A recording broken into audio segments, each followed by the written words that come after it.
Bien, mesdames et messieurs, chers amis, dans quelques jours, notre ville aura une nouvelle équipe pour la diriger. J'espère de tout cœur que ce sera l'équipe de la continuité, l'équipe Brignoles citoyenne conduite par mon ami Jacques Roquier.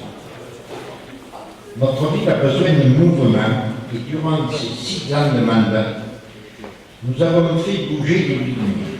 Nous avons donné une nouvelle impulsion qu'il faut poursuivre. Certains se gossent des premières pierres que nous avons posées et de leur nombre qui n'en finit pas. Peut-être devrait-il prendre le temps de s'intéresser un peu à notre ville au lieu de promettre des choses que nous avons déjà réalisées. J'en veux pour preuve l'école des Sanciers, promise par la candidate de l'UMP, refusée par son seconde liste et réalisée par nous. Et oui, j'ai posé la première pierre de cette école. Mon ami Jean s'est assuré du bon déroulement des travaux et nous en avons coupé le ruban il y a déjà 1 an. Il faut dire qu'à cette époque-là, la candidate UMP n'était pas encore candidate et s'en tenait à ses affaires de Saint-Cyr et du Bossé.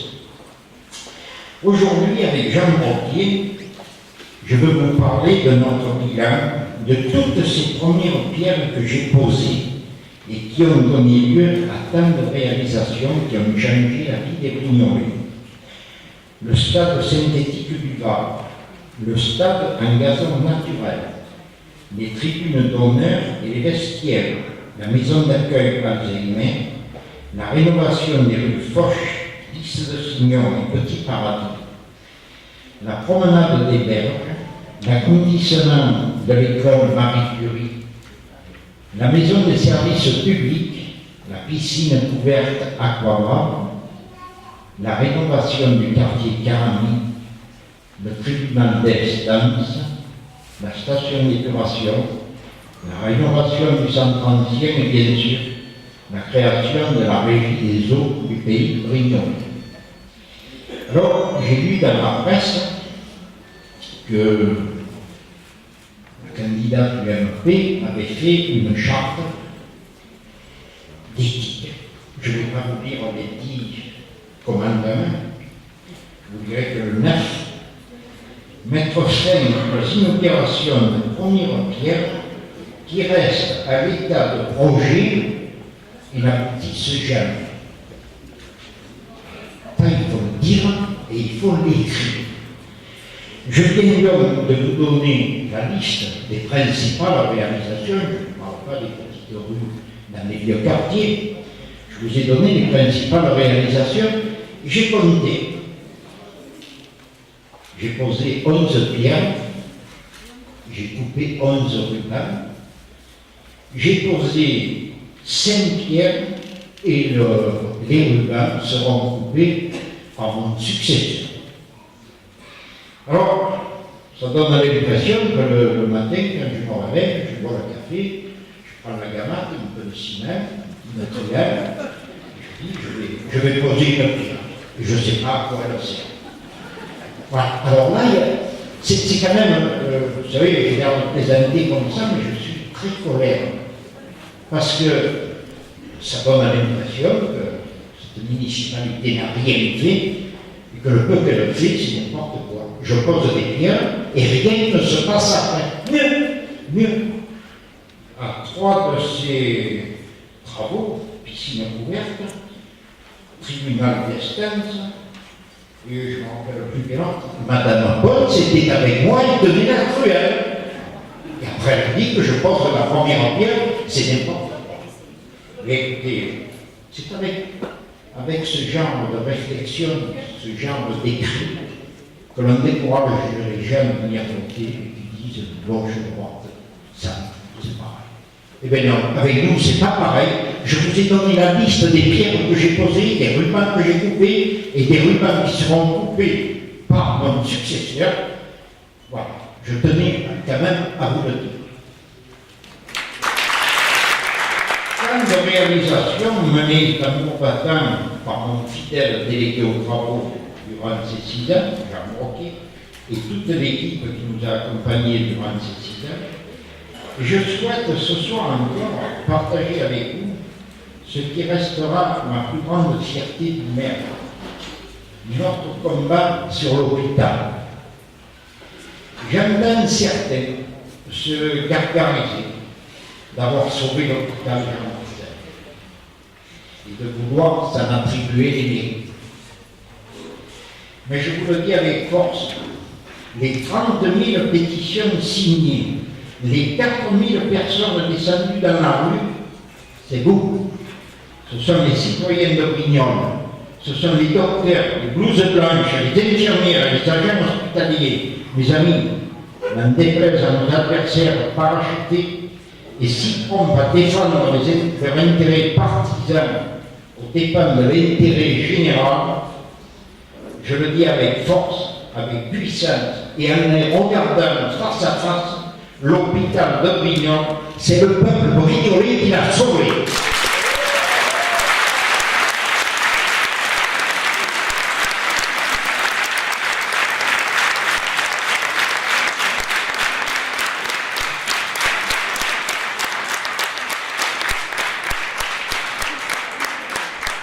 Notre candidat du FN, qui est contre tous les projets d'extension de zone économique et qui promet aux Brignolais le retour en arrière en empêchant le développement du territoire, l'installation de nouvelles anciennes, et en se cachant derrière 2 entrepreneurs qui devaient investir 30 millions d'euros en Nicopolis et que j'aurais refusé de recevoir. Et je pense que je reçois avec mon ami Nat, le maire de Corrance, qui est président de la commission économique de la communauté de communes, que je reçois des entrepreneurs qui arrivent, qui achètent un petit terrain et qui embauchent 2 ou 3 personnes et qu'on accueille avec plaisir. J'aurais refusé 2 entrepreneurs qui arrivent avec 30 millions d'euros, 250 emplois, et votre serviteur le refuse. C'est trop peu. Et qui m'ont dit dans cette salle, ils avaient 2 entreprises en Californie. Depuis, je ne les ai pas. Alors voilà de quoi on se sert pour nous discréditer.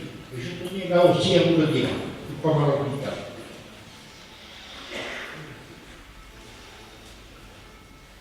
Je le dis comme je le dois.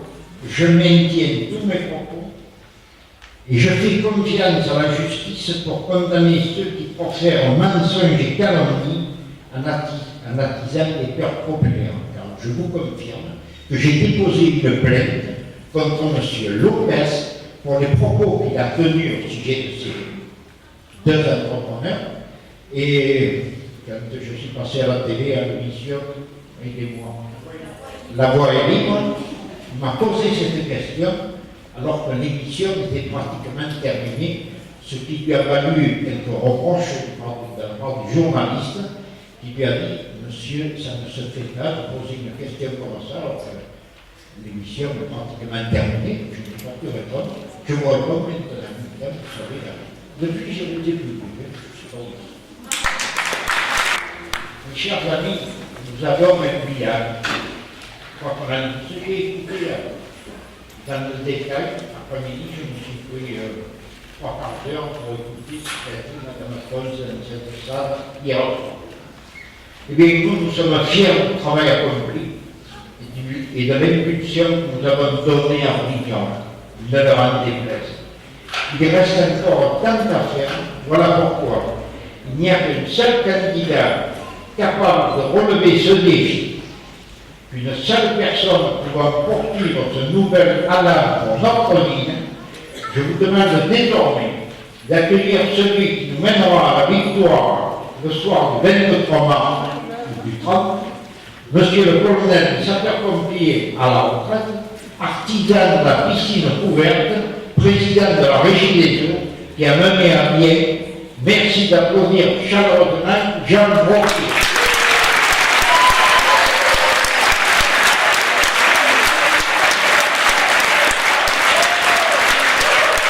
Alors maintenant, on va déclencher le diaporama pour demander aux candidats, lorsque leur photo apparaîtra, de venir se passer derrière.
Et voilà, l'équipe est réunie derrière moi. Vous avez la liste. Il y a quelques athlètes qui n'ont pas pu venir pour des raisons personnelles. D'abord, je vous présente ma future première adjointe, celle qui est toujours positionnée en première adjointe, Mme Damina Meiti, qui va intervenir sur le lien social et la citoyenneté. Et Madame Sylvie Massimi, oui, qui va intervenir sur l'intercommunalité.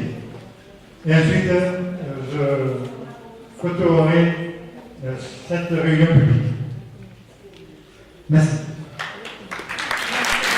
Chers concitoyens, mesdames, messieurs, chers amis, Brignoles citoyennes, c'est une liste composée d'hommes et de femmes investis dans notre ville, dans les associations, les comités de quartier. Tous ont déjà des engagements citoyens à Brignoles, des engagements qui ont forgé leurs convictions, qui leur ont donné une vision de notre territoire, une envie d'œuvrer pour que les choses changent et que la vie s'améliore. Nous proposons un projet concret et construit sur la réalité du quotidien. Nous souhaitons proposer aux Brignolais de nouveaux services. Nous souhaitons poursuivre la dynamique du changement. Nous voulons faire de Brignoles une ville en effervescence permanente, où il fait bon vivre, où l'on est heureux avec ses enfants, ses parents et entre amis. Le parc nature et loisirs, situé au Var et que nous voulons lancer dès 2014, en est le plus beau témoignage. Un parc pour les familles, les sportifs, pour se promener en poussette, pour flâner à quelques pas du cœur de ville en toute tranquillité. C'est une attente à laquelle il nous faut répondre afin de mieux vivre ensemble. Nos propositions sont concrètes. En témoigne notre volonté de renforcer le mouvement associatif local par le biais du Conseil local de la vie associative que nous avons créé. Parce que la transparence et la participation citoyenne sont au cœur de nos préoccupations, le Conseil local de la vie associative donnera désormais un avis sur toutes les subventions que nous verserons aux associations et toutes les salles que nous attribuerons. La démocratie a besoin de se renouveler et ce renouvellement doit se faire de façon participative. Voilà pourquoi nous proposons aussi d'étoffer l'offre de formation post-bac sur Brignoles. Trouver un emploi pour la classe à se former correctement. Et pour se former, nos jeunes doivent souvent s'expatrier du territoire de la Provence verte. Nous avons renforcé le pôle de formation sanitaire et sociale sur Brignoles, en partenariat avec les acteurs de santé du département et de la région. Elle est là notre crédibilité, il est là l'enjeu. Nous proposons de poursuivre cette dynamique en phase avec les jeunes de notre territoire. Chers amis, notre projet, c'est le projet des valeurs de la République. Liberté, égalité, fraternité. Il est là notre programme. Ils sont là les objectifs à atteindre. J'entends ici et là stigmatiser les Français d'origine italienne, espagnole, portugaise ou de l'autre rive de la Méditerranée. À chaque époque, son bouc émissaire. Au début du XXe siècle, on cloisonnait tous ces Français d'origine étrangère. À la fin du XXe siècle, c'était autour des Français d'origine maghrébine. Et maintenant que notre ville grandit et que la démographie de la Provence verte explose, on stigmatise les Français de Bretagne ou de Normandie. À Brignoles, ici, terre de Provence verte, on sera toujours l'étranger d'un autre. Voilà pourquoi je suis fière de vous dire que finalement, notre projet s'articule autour des valeurs de la République. Comme vous, sur la liste Brignoles citoyennes, nous sommes tous des Français de toutes origines, de toutes générations, travailleurs, du public, du privé. Nous sommes fiers et nous sommes fiers de notre ville, fiers d'y habiter et fiers de voir nos enfants y naître et grandir. La laïcité est inscrite dans nos traditions. Elle est au cœur de notre identité républicaine. Voilà plus de 200 ans que la République se construit et se renouvelle en se fondant sur la liberté, garantie sur l'égalité des femmes et des hommes, sur l'égalité des chances, des droits, des devoirs, sur la fraternité entre tous les Français, quelle que soit leur condition ou leur origine. Dans notre République, chacun est respecté dans ses différences, parce que chacun respecte la loi commune. Je veux le dire sans détour, nous n'avons pas besoin de l'apparatchik du Front National pour être fiers du drapeau bleu-blanc-rouge. Nous sommes tous fiers du drapeau français. Nous n'avons pas besoin de l'apparatchik cumulable pour administrer notre ville. Le projet de Brignoles citoyenne, c'est notre projet, c'est votre projet. Notre liste, c'est la liste qui permettra à la ville de poursuivre son embellissement et sa dynamique. Face à des forces conservatrices et réactionnaires, notre projet rassemble, il rappelle mes valeurs, mes choix, mes engagements. Il est surtout concret et ancré dans la vie quotidienne de chacun, dans la proximité d'une réalité claire qui ne souffre pas des raccourcis trop rapides qui opposent. Ils mettent le cap sur la fraternité et la justice sociale. Le 23 mars prochain, faites le choix des valeurs républicaines, faites le choix de Brignoles citoyennes, faites le choix d'une ville qui danse, qui avance et qui est fière d'elle-même. Soyons fiers d'être Brignolais et surtout, n'oubliez pas d'aller voter et de faire voter autour de vous. Aucune voix ne doit manquer, nous comptons sur vous.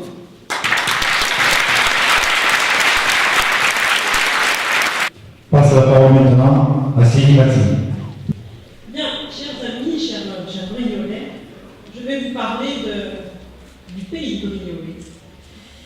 Le 23 mars, vous allez découvrir un petit peu avant dans la propagande électorale, vous allez découvrir de nouveaux bulletins de vote. avec deux listes. Une liste des 33 et puis 16 autres personnes. En fait, vous verrez, c'est un petit peu les mêmes quand même. En tout cas, c'est le début de liste. Eh bien, ces personnes sont les candidats à l'élection intercommunale. C'est la première fois en France, c'est historique, c'est un vrai changement de cap dans l'organisation de notre démocratie locale. C'est une échéance très importante parce que désormais, il faut que vous sachiez, dans le paysage institutionnel, la richesse, elle ira à l'intercommunalité. Les dotations de l'État, en priorité, iront à l'intercommunalité. Tous les soutiens institutionnels, les projets de développement de territoire, c'est l'intercommunalité et c'est normal. C'est le centre de l'histoire. Et l'histoire ira dans ce sens parce que c'est tout simplement l'intérêt des habitants. Je vais essayer de vous le démontrer. Alors, nous, sur l'intercommunalité, quand nous avons bâti notre projet, nous avons fusionné un projet qui est à la fois communal et intercommunal. Nous sommes les seuls. Apparemment, je n'ai pas entendu parler d'autres projets intercommunaux, même communaux, à vrai dire, c'est pas tellement ça. J'entends beaucoup le mot sécurité, sécurité, sécurité, mais des projets construits à partir des attentes des habitants. Je pense que, dites-moi si j'ai raté quelque chose, mais j'espère quand même que vous avez d'autres attentes sur ce territoire que d'attendre de la sécurité. Non ? Et bien sûr qu'il en faut de la sécurité, il faut de la tranquillité publique pour que les gens puissent vivre ensemble. Bien sûr qu'il en faut. Mais ce n'est pas l'alpha et l'oméga. C'est un socle commun républicain. La sécurité républicaine, ok. La sécurité comme seul leitmotiv de campagne, franchement, c'est le signe de carence grave et d'absence de projet. Eh bien nous avons un projet, nous sommes les seuls, et ce projet, au niveau intercommunal, je vais vous le décliner, bon, moi j'ai l'habitude de faire ça, de décliner ça en 3 verbes. Innover, relier, protéger. Innover, pour faciliter l'implantation des entreprises sur des filières innovantes. Parce que la richesse, notre objectif à Dover et sur l'intercommunalité, c'est de faciliter le développement économique, c'est d'amener des entrepreneurs, c'est d'amener des entreprises, c'est ça, c'est d'amener de la richesse globalement sur le territoire. Et nous ne le ferons pas si nous ne développons pas des filières d'innovation. Alors, il y a la filière vitivinicole sur laquelle on est déjà en train de travailler, notamment avec Michaela, c'est le président de la Provence Verte. Il y a aussi la filière bois et biomasse. C'est une filière d'avenir. Il nous faut qualifier les emplois. Il nous faut des emplois avec plus de valeur ajoutée, de meilleurs salaires aussi. On peut innover aussi en matière d'agriculture. Je pense qu'on est un beau terroir, un beau territoire agricole, et qu'il nous faut refonder une agriculture locale basée sur la proximité, faire réémerger des filières locales, produire localement des petites unités de production. Ça, c'est un volet très intéressant que le PLU de Brignoles permet désormais. Eh bien, cette compétence agriculture existe déjà au niveau de la communauté de communes. Et c'est la communauté de communes qui va faciliter ce travail avec les SAFER. Ensuite, il faut former au métier de demain. Jamila vous l'a dit, nous sommes particulièrement attachés au développement de cette filière sanitaire et sociale parce qu'elle est créatrice d'emplois, de services. Mais également, nous allons travailler au niveau de la communauté de communes à la formation d'une filière bois, avec des formations, des personnes qui soient formées sur des vrais métiers. Ensuite, il nous faut aussi développer ce que j'appellerais le tourisme durable. Le tourisme durable, c'est un tourisme qui est respectueux de l'environnement, mais qui est aussi respectueux des hommes, et qui ne fasse pas du dumping social, si vous voyez ce que je veux dire. C'est un tourisme qui soit équitable pour tous et partagé par les habitants du territoire. Alors je passe au deuxième volet, c'est le volet que j'ai appelé relier, créer des liens. Alors, l'intercommunalité, c'est le domaine des transports. Vous le savez, ce territoire a une grande problématique, c'est la question du transport. Ici, si vous n'avez pas 2 voitures par foyer, vous êtes fixé comme un papillon au fond d'une boîte et vous n'en bougez pas. C'est le problème de nos jeunes, c'est le problème de nos personnes âgées, c'est le problème de nos travailleurs qui n'arrivent pas à accéder à la mobilité, qui n'arrivent pas à trouver de travail intéressant, parce qu'il leur manque un outil, un moyen de transport. Et le transport collectif, quoi qu'on en dise, ça revient quand même beaucoup moins cher que le transport individuel, et en plus c'est écologique. Donc il va nous falloir travailler à l'identification de lignes de transport et monter très vite, parce que ça c'est vraiment un besoin urgent. Et il n'y a que l'intercommunalité à terme qui nous le permettra. Et je dois dire que nous avons, vous l'avez peut-être lu dans les journaux, nous avons quand même raté un échelon énorme en ne faisant pas l'intercommunalité avec Saint-Maximin, la communauté d'agglomération. Nous avons raté cette compétence transport. Et c'est vraiment dommage. Et moi, j'appelle de tous mes voeux à cette véritable grande intercommunalité, cette communauté d'agglomération, parce que c'est ça qui fera de notre territoire un territoire de richesse, et de richesse qui soit partagée par tous, où tout le monde puisse circuler. C'est l'avenir. C'est l'avenir. Donc, en attendant l'agglomération, on s'est quand même occupé au niveau intercommunal du développement culturel. Parce que relier, c'est ça. C'est pas uniquement permettre aux gens d'aller travailler, c'est aussi relier les habitants et la culture. C'est un outil de reliance, de lien. Alors là, je dirais qu'il faut arrêter la compétition entre les villes, mais au contraire, travailler sur un projet intercommunal, un vrai projet de coopération, c'est-à-dire bâtir des projets complémentaires entre les villes. Arrêter de se renvoyer, moi j'ai le plus beau projet, j'ai le plus beau bâtiment. Non. Et je le dis ça aussi dans la perspective de l'agglomération, parce qu'elle va vite venir, l'agglomération. Là, vous ne la voyez pas pour le moment. Dans un an, je vous garantis, je suis à peu près sûre qu'elle émerge. Et là, il nous faudra effectivement, nous, Brignoles, porter un vrai beau projet culturel qui pourra inscrire Brignoles au cœur du territoire avec une vraie visibilité. Alors, ce développement culturel, c'est aussi les musées. Nous avons le musée des Gueules-Rouge-Château. Eh bien, nous pourrions avoir un très beau musée du Pays Brignolet. Et on pourrait mutualiser pour faire, excusez-moi du gros mot, des économies. Je sais que c'est pas très démago ce que je dis. Mais on pourrait mutualiser un conservateur des musées et avoir des équipements muséaux de vraie qualité, qui mettent en valeur notre patrimoine, parce que nous avons un patrimoine magnifique. Nous avons également un niveau culturel au Fleuron, qui est l'EMA, l'école de musique, d'art et de danse intercommunale. 1000 élèves. 1000 élèves. Et c'est l'intercommunalité, sachez-le, qui va porter le projet de réhabilitation des Ursulines, juste à côté, pour y réimplanter l'école de musique, de danse et d'art plastique. C'est un projet qui dépasse largement, à mon avis, dans le futur, le projet du comté de Provence, le niveau du comté de Provence. C'est un projet vraiment à l'échelle de l'agglomération. Donc vous le voyez, on a beaucoup de choses à faire. Maintenant, le troisième volet du projet, c'est la protection, protéger. Garantir un service public fort. Alors on vous a parlé de l'hôpital tout à l'heure. Effectivement, c'est un petit peu le symbole du service public au cœur de notre territoire et du service public qu'effectivement nous avons tous défendu avec conviction. Et je crois que si on en est là, c'est effectivement, comme l'a dit Monsieur le maire, c'est parce que tout le monde s'y est mis. Il y a l'hôpital, mais nous avons aussi en projet un travail sur la prévention de la délinquance. Il y a déjà des communes autour de nous qui travaillent sur le conseil intercommunal de sécurité et de prévention de la délinquance. Il y a des demandes des autres maires sur un projet de police intercommunale qui ferait le lien entre toutes les communes.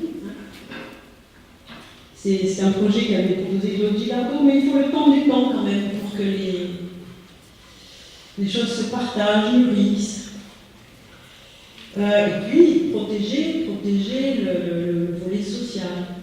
Un CIAS, c'est-à-dire que chaque village ait son petit CCAS, chacun dans son coin et derrière ses cloisons, nous pourrions avoir un beau centre intercommunal d'action sociale qui porterait l'accueil de jour Alzheimer, puisque cet accueil de jour, qui est une très belle réussite, il faut le dire, de la mandature, qui avait été initié avant d'ailleurs, et que nous avons réalisé, ce projet, bien évidemment, il attire des tas d'habitants de l'intercommunalité, même de très loin, même de Saint-Maxime, figurez-vous. Et puis, pour la boucler la boucle, tout simplement, la petite enfance, parce que la petite enfance est désormais, ça a été une des premières compétences que nous avons su partager à l'intercommunalité en dehors du développement économique.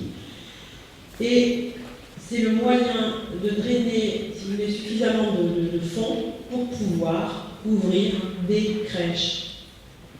C'est important d'ouvrir des crèches, parce que des enfants qui accèdent, quel que soit leur niveau social, quelle que soit leur origine, quelles que soient les compétences parentales de leurs parents, accéder à un mode de garde collectif, c'est une garantie d'équilibre et d'équité sociale. Je vous jure, ça fait toute la différence sur un territoire. Il nous faut des crèches, c'est un besoin des entreprises d'ailleurs, qui nous le demandent régulièrement.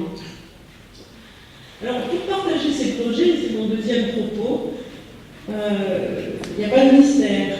Il faut arriver à fédérer les autres maires, les autres élus d'intercommunalité.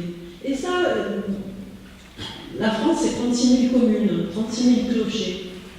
Et il faut vraiment qu'on passe d'une logique de clocher à une logique de territoire. Claude Gilardot a vraiment semé le bon grain de cette coopération. Il a réussi à fédérer les autres maires. Alors il y a des débats, bien évidemment, mais vous savez, le débat démocratique, c'est toujours fécond. C'est quand il n'y a pas de débat démocratique qu'on n'avance pas. Et il a su fédérer les autres maires. Et bien moi je dis qu'il faut renforcer cette gouvernance intercommunale. Il faut qu'on arrive à partager ce développement économique qui est d'origine brignolaise, quand même, il faut le savoir. C'est 75% des recettes qui alimentent l'intercommunalité viennent du développement économique brignolais, viennent de Nicopolis. Pour partager ces fruits du développement économique, mais aussi pour équilibrer, parce qu'on partage tout, on partage aussi la solidarité, pour partager la répartition des logements sociaux. Il ne faut pas que les logements sociaux ne soient accessibles que sur la ville-centre. Il en faut partout, dans chaque village, maillé un peu partout, répartis. C'est ça la solidarité, c'est partager les fruits et c'est partager les devoirs territoriaux. Voilà, donc une intercommunalité forte, elle positionnera naturellement Brignoles en cœur de Provence Vert. Parce que c'est évident comme le nez au milieu de la figure. Brignoles, c'est le cœur de la Provence Verte à venir. Même s'il nous faudra travailler en bonne intelligence dans le futur avec Saint-Maxime. Et pour que ce cœur soit solide, parce que vous allez me dire, on part un peu dans des sphères où on ne voit pas ce qui se passe, et bien pour que ce cœur soit solide, pour que Brignoles soit vraiment le cœur de cet interco, il faut que Brignoles s'apaise. Il faut qu'elle se nourrisse des compétences et des initiatives de ses habitants, des Brignolais. À une intercommunalité forte, il faut absolument que corresponde une citoyenneté de proximité, et Jamila l'a très bien esquissé.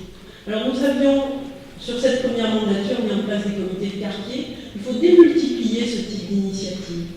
Parce que l'échelon communal, dans les années à venir, ça va être, je vous le dis, l'échelon de la proximité, l'échelon de l'identité, et le niveau où on se sent bien.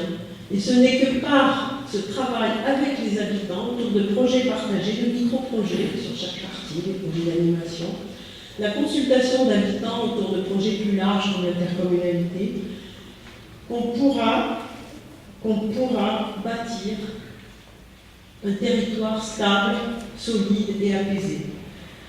Voilà, une vision intercommunale, une proximité citoyenne. Moi, c'est le projet que nous vous proposons. D'ailleurs, je vous l'ai dit, nous n'avons pas le choix. Je crois que nous sommes un peu les seuls à avoir un projet. C'est quand même un petit peu dommage. Bon. On fait avec. On espère que vous le retiendrez, ce projet. C'est un projet réaliste. En tout cas, c'est un projet qui est fondé sur les besoins de tous ses habitants. Et quand je dis tous ses habitants, c'est vraiment les habitants dans leur diversité et dans leurs besoins. Et pas uniquement leurs besoins de logement, de transport, mais aussi leurs besoins tout simplement d'être fiers de Brignoles, leur ville. Parce que moi, c'est ma ville, c'est une ville que j'ai choisie. Je ne suis pas née, c'est une ville que j'ai choisie. Et ma ville, j'y crois, Jean.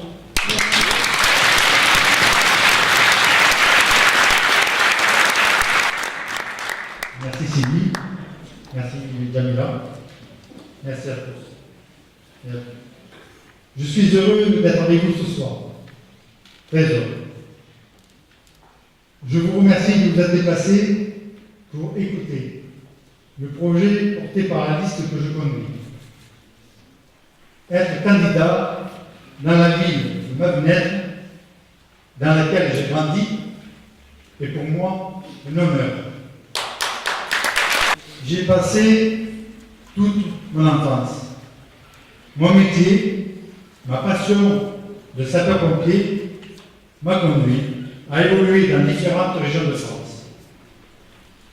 Aujourd'hui, je me suis engagé, et hier, dès 2008, auprès de mon ami Claude Girardot. Je ne me suis pas engagé pour faire une carrière politique, et moins encore pour avoir la possibilité de me présenter un jour au Sénat. Je me suis engagé tout simplement pour me mettre au service de mes concitoyens, de ma ville. Je me suis impliqué avec force et j'ai mis toute mon énergie dans les différents projets. Je connais les qualités de ma vie, ses forces, ses faiblesses, et je sais que pour améliorer la qualité de vie des Brignolais, il faut partager la vie des habitants de la cité, être à leur écoute, être présent au quotidien. Cette présence, cette proximité avec les Brignolais, au cœur de la vie locale, au cœur de la commune, premier échelon de notre République, me paraît indispensable pour qui veut devenir maire. L'Assemblée nationale a voté la loi qui oblige, dès 2017, à ne plus cumuler les fonctions de maire et de parlementaire. Cette disposition, mise en œuvre quelques années plus tôt, aurait évité à certains de voter à Paris, ce qui dénonce en province. Elle aurait aussi permis à mon adversaire de l'UMP de ne pas faire varier ses discours selon ses interlocuteurs. Ce qu'il faut savoir, c'est que cette même candidate a voté la loi Pachot, cette loi qui a entraîné la fermeture de l'hôpital Jean-Marcel intercommunal de Brignoles. Une loi qu'elle a votée à Paris et contestée en province, un grand équilibre qui prouve sa foi en l'UMP aux dépens de l'intérêt général des habitants de notre ville et de notre territoire. Je ne suis pas un homme parachuté et je ne convoite pas la mairie de Brignoles pour m'en servir de tremplin. Je souhaite simplement devenir maire car je veux poursuivre la dynamique engagée avec Claude Girardot. Je souhaite devenir maire afin de conduire un projet qui nous rassemble, un projet juste, dynamique et de proximité. Je m'engage à être maire à plein temps, investi à 100% dans ma ville et pour défendre au mieux nos intérêts. C'est ça le mandat unique, c'est ça le respect des citoyens.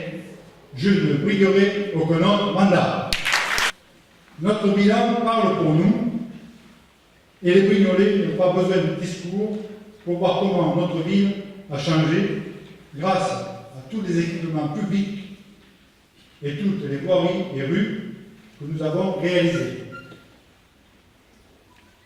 Il n'y a qu'à voir la piscine couverte en cours de réalisation et qui atteste, s'il en était besoin, de la crédibilité du projet que nous vous proposons. Il faut y ajouter le cinéma Liberté, qui est le fruit d'un partenariat avec un acteur professionnel privé du secteur. Il renforcera l'offre de loisirs culturels sur notre ville. Ce sont 181 réalisations pour les Brignolais, représentant 61 millions d'euros d'investissement. Un effort réussi grâce aux 2 millions d'euros d'excédents réalisés chaque année et qui nous ont permis de gagner la confiance des banques. Je tiens à le dire avec force. Ceci s'est fait avec la participation très active du monde associatif et citoyen. Je les remercie et félicite pour leur implication dans la vie de la cité. La mise en place du forum des associations et la création de nouveaux services publics sont les fers de lance de ce dynamisme. Nous avons fait tant de choses, mais il reste tant de choses à faire. Nous disposons de la capacité financière suffisante pour réaliser le projet de mandat que nous vous proposons. Notre projet s'articule autour de 3 axes. Premièrement, Brignoles, locomotive économique de la province verte. Il faut savoir que Brignoles compte plus de 10 000 emplois. Brignoles, citoyenne et solidaire. Point 3, Brignoles, un choix d'avenir pour les jeunes, pour soi et sa famille. 16 avancées en découlent. Je souhaite doter Brignoles des infrastructures nécessaires à son attractivité. Je veux mettre en œuvre toutes les mesures favorisant le vivre ensemble, assurer la sécurité des citoyens et défendre les plus démunis. Je veux préparer l'avenir de Brignoles en bâtissant un projet partagé qui place l'humain au cœur de notre projet. L'aménagement et la modernisation des zones économiques de Nicopolis, des Consacres, de Saint-Jean et du Grappe seront réalisés.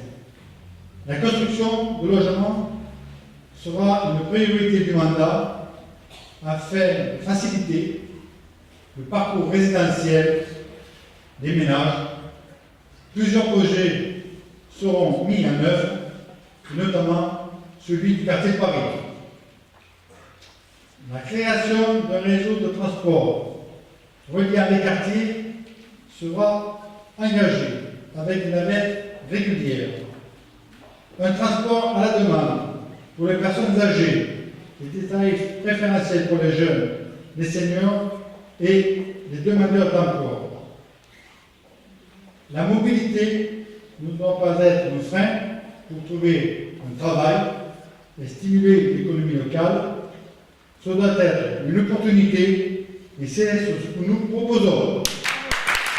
L'accès au commerce du centre-ville sera facilité par la création de parkings dans la gare SNCF et au cours Liberté, comme nous venons déjà de le commencer. Le développement de l'agriculture sera soutenu, ainsi que celui de l'économie sociale et solidaire, notamment par la mise en place de clauses d'insertion sociale et environnementale dans tous nos marchés publics.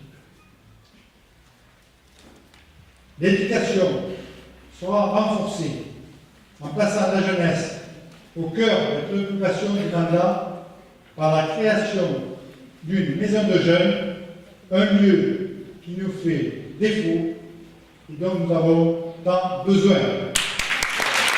La rénovation de la cité médiévale, notre joyau, la vieille ville, de la place des Comtes de Provence et de son palais sera poursuivie. De la même manière que le musée pour lequel nous avons sauvé le label Musée de France. Le développement de la vie culturelle, sportive et festive sera encouragé, notamment par le biais du conseil local de la vie associative. Vous l'avez compris, l'amélioration de la qualité de vie des Brignoles dans tous les domaines sera le fil rouge qui guidera toutes les actions de la municipalité que je conduirai. Dès 2014, le projet de cinéma devient réalité. Ce cinéma, porté par un partenaire privé pour 3,7 millions d'euros, sera doté de 4 salles pour un total de 650 places et un restaurant à l'intérieur du cinéma. Il s'appuie sur une étude de marché sérieuse et argumentée qui atteste de ce besoin, non pas simplement pour Brignoles, mais pour tout le territoire de la Provence verte. Le cinéma sera non seulement la première pierre de la renaissance de notre cœur de ville, mais il contribuera aussi à redonner à Brignoles son rôle de locomotive de la Provence verte. Je veux une ville qui va de l'avant, pas simplement dans les discours, mais dans ses projets structurants, son ambition et sa capacité à fédérer tout un territoire. Voilà pourquoi le cours Liberté accueillera aussi l'école intercommunale de musique, d'art et de danse, car Brignoles est le centre de ce territoire. Brignoles est le poumon de la Provence verte.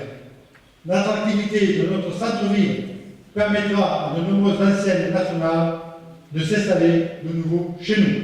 Cette année, nous lancerons aussi la réalisation du parc nature et loisirs du Var, avec des jeux pour enfants, un parcours sportif et une promenade. Ce projet sera réalisé sur le site de la campagne de Lyon, en mobilisant les services techniques de la ville, en qui j'ai toute confiance. Je ferai ces réalisations, comme j'ai lancé la piscine ouverte et mené à bien la reprise en régie publique de l'eau. Je veux faire de Brignoles une ville fière de son passé, à la hauteur de son histoire et porteuse d'espoir en l'avenir. Ce soir, je pense à vous, Brignolais. Je pense à vous qui aimez Brignoles. Je vous propose un projet républicain avec la liste Brignoles citoyenne. Plus qu'un projet, c'est une vision pour Brignoles que je vous demande de soutenir le 23 mars prochain en votant pour nous. Nous voulons Brignoles républicaine et citoyenne. Nous voulons Brignoles fraternelle. Nous voulons Brignoles ambitieuse. Nous voulons Brignoles sereine et chaleureuse. Nous voulons Brignoles capitale du développement économique de la Provence verte. Nous voulons Brignoles ville phare de la communauté d'agglomération. Alors, si vous croyez en Brignoles, comme j'y crois moi-même, votez et faites voter pour nous, pour la liste Brignoles citoyenne, en affirmant haut et fort, ma ville, j'y crois.